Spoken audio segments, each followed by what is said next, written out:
Aleluia, aleluia, glória a Deus. Bom dia, meu irmão, minha irmã. Bom dia a você, meu amigo, minha amiga, que segue as nossas devocionais.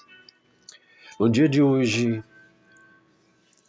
tomando como base Gálatas capítulo 4, versos 7 e 9, eu quero pensar com vocês sobre o religiosismo vazio ou o religiosismo carnal. No capítulo de Gálatas 4, versos 7 e 9, Paulo trata sobre um assunto que é muito sério e muito pertinente aos dias de hoje.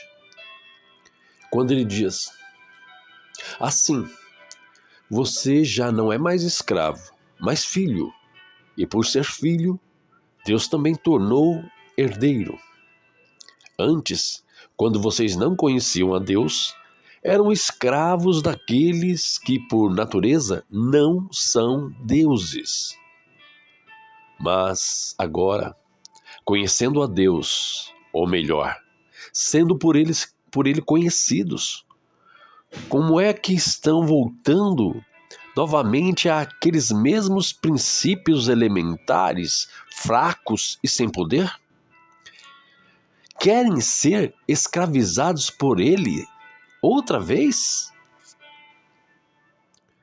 E um outro texto com versículos que corroboram com essa pregação de Paulo aos Gálatas foi o próprio Senhor Jesus dizendo em Mateus capítulo 12, os versos 49 e 50, que diz que, assim, e estendendo a mão para os discípulos, disse: aqui estão minha mãe e meus irmãos, pois quem faz a vontade de meu Pai que está nos céus, este é meu irmão, minha mãe, minha irmã. Vemos aqui que Jesus coloca como família todos aqueles que o seguem, todos os seus discípulos. A fé em Cristo Jesus provoca em nós mudanças maravilhosas e radicais. Diz que estávamos mortos em delitos e pecados, e agora vivemos em novidade de vida. Éramos inimigos de Deus, e agora somos filhos amados. Estávamos destinados à condenação eterna, e agora nos tornamos herdeiros de Deus por meio de Cristo Jesus. Servíamos a outros deuses, a deuses estranhos e imaginários, criados por homens. E agora conhecemos e somos conhecidos de Deus, fazendo a sua vontade, vivendo em obediência à sua palavra. Vemos aqui que o problema do homem é o próprio homem. Ele não se satisfaz com a ideia de que Deus é invisível, santo, puro e que habita no Altíssimo Lugar. Em vez disso, ele insiste em acreditar que é possível servir a Deus e continuar vivendo de forma pecaminosa e dissoluta. Assim não consegue. Porque como Deus, o verdadeiro Deus, apresentado nas Escrituras, não se encaixa no imaginário desse homem dissoluto.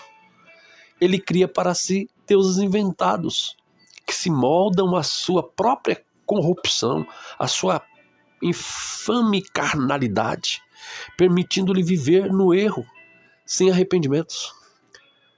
Romanos capítulo 1, verso 26 e 27, fala sobre esse tipo de crente, esse tipo de homem.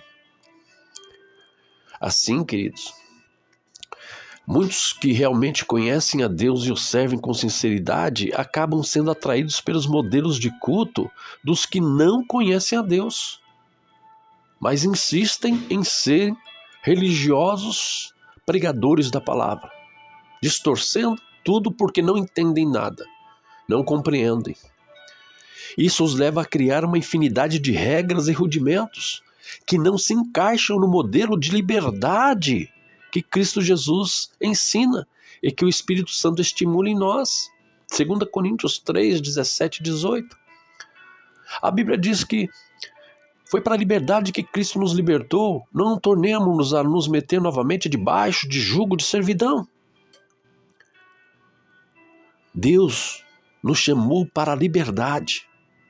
Não devemos voltar a nos colocar sob esse jugo de escravidão. Devemos viver uma vida espiritual frutífera e produtiva, buscando intimidade com Deus e alicerçando nossa fé em Sua palavra, como nos traz a lembrança, Apocalipse 2, verso 10. Que hoje e sempre, no decorrer de todos os dias, meses e anos, eu e você possamos buscar viver o melhor de Deus para as nossas vidas, em obediência, olhando para a palavra e obedecendo, amando-nos uns aos outros e desfrutando de Sua presença em liberdade. Não olhando torto para um e para outro, não falando mal de um e de outro. Isso é ser religioso, isso é ser carnal, isso é não conseguir compreender o largo, o profundo de Deus. Precisamos buscar em Deus amar mais do que julgar, atender, acolher mais do que dividir, expulsar. Deus nos chamou para sermos um em Cristo Jesus. E como igreja de Cristo, eu os conclamo a viver essas verdades, essa realidade bíblica em sua vida, na vida da sua igreja, na vida da sua família, na vida do meio social que você se encontra inserido, sem dividir, mas unindo, porque é para isso que Cristo nos chamou. Devemos ser unidos como povo de Deus, como discípulos de Cristo, como aqueles que são os herdeiros, segundo a promessa, e viver o melhor de Deus hoje, viver o melhor de Deus agora, para as nossas vidas e desfrutar da sua presença maravilhosa e da liberdade com que Ele nos dá.